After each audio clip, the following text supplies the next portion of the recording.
ఓం శ్రీశైల భ్రమరాంబికా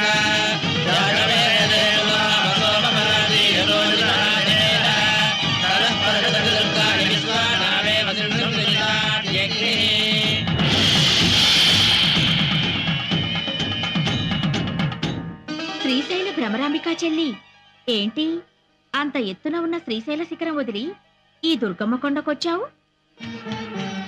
శ్రీశైలంలో ఉండే నా కష్టాలు చెప్పుకుందామని వచ్చానక్క. ఇంతలో నీ ముక్కు పుడకపోయిందని విన్నాను. పోలేదు. మరి గుళ్ళోనే ఉంది. గుళ్ళోనే ఉందా?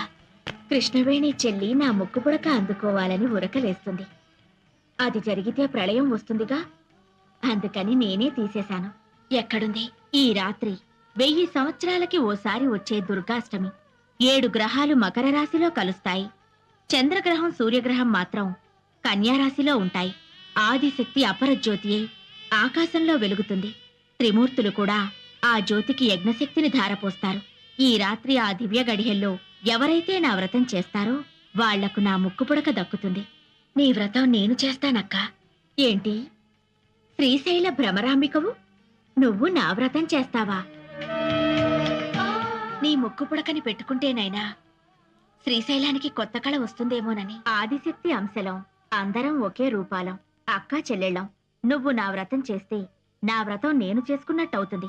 అదిగో ఆ పసిపిల్లలకి నా కథలు చెప్పి పూజారివై వాళ్ల చేత వ్రతం చేయించు. వాళ్ల ముడుపు చెల్లుతుంది, నీకు ముక్కుపుడక దక్కుతుంది. అమ్మా కనకదుర్గమ్మ, మాకెవరూ నీ కథలు చెప్పడం లేదు. మా చేత వ్రతం చేయించడం లేదు. మాకేమో తెలీదు. అమ్మ నాన్న ఏమయ్యారో ముడుపులు అందుకో అమ్మా. వాళ్ళిద్దరూ విడిపోకుండా చూడమ్మా. పొద్దున్నే బయలుదేరి చాలా దూరం వెళ్ళాలి. పూజ చేయించమ్మా.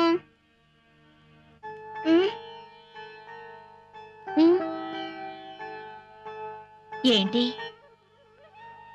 పూజ చేయకుండానే పడుకున్నారే? ఏ పూజారి చేయించడం లేదు. పూజారి చెయ్యకపోతే ఏంరా?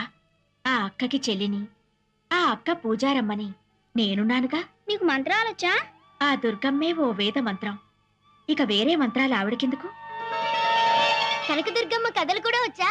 మనసులో అమ్మ మీద నమ్మకం ఉంటే మూగనాలుక కూడా పరమేశ్వరి కథలు పలుకుతుంది. వినండి.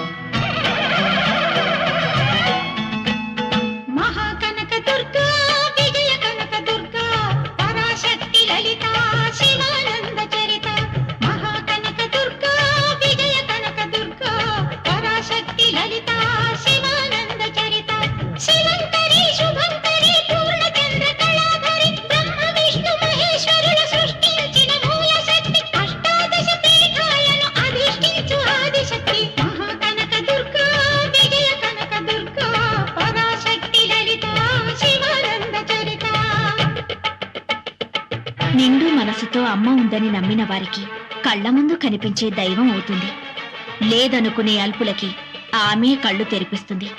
నైవేద్యాన్ని ఆ అమ్మనే పిలిచి తినిపించాడు ఓ చిన్న పూజారి. ఓం శ్రీ కనకదుర్గా దేవి దత్తాత్రేయ, నేను ట్రస్టీ గారితో మాట్లాడొస్తాను. త్వరగా నైవేద్యం పెట్టేసేయి. మేయర్ గారింటికి ప్రసాదం పట్టుకెళ్ళాలి. నేను వేద పాఠశాలకు వెళ్ళాలి, తొందరగా రండి. అవన్నీ తర్వాత, అమ్మవారికి నైవేద్యం పెట్టాకే వెళ్ళు. నేను ట్రస్టీ గారితో ప్లేట్ల కలెక్షన్ గురించి మాట్లాడి వెంటనే వచ్చేస్తాను. ఎక్కువ మంత్రాలు చదవకుండా త్వరగా కానీ పులిహోర పై నుండి జీడిపప్పు కదలకుండా నైవేద్యం పెట్టు.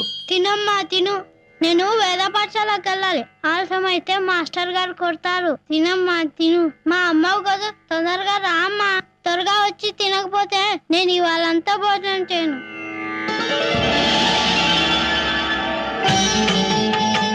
తినమ్మా, చల్లారకుండా తిను. ఇవాళ సామవేదం చెప్తారు. ఆలస్యం అవుతుంది. తొందరగా తినమ్మా.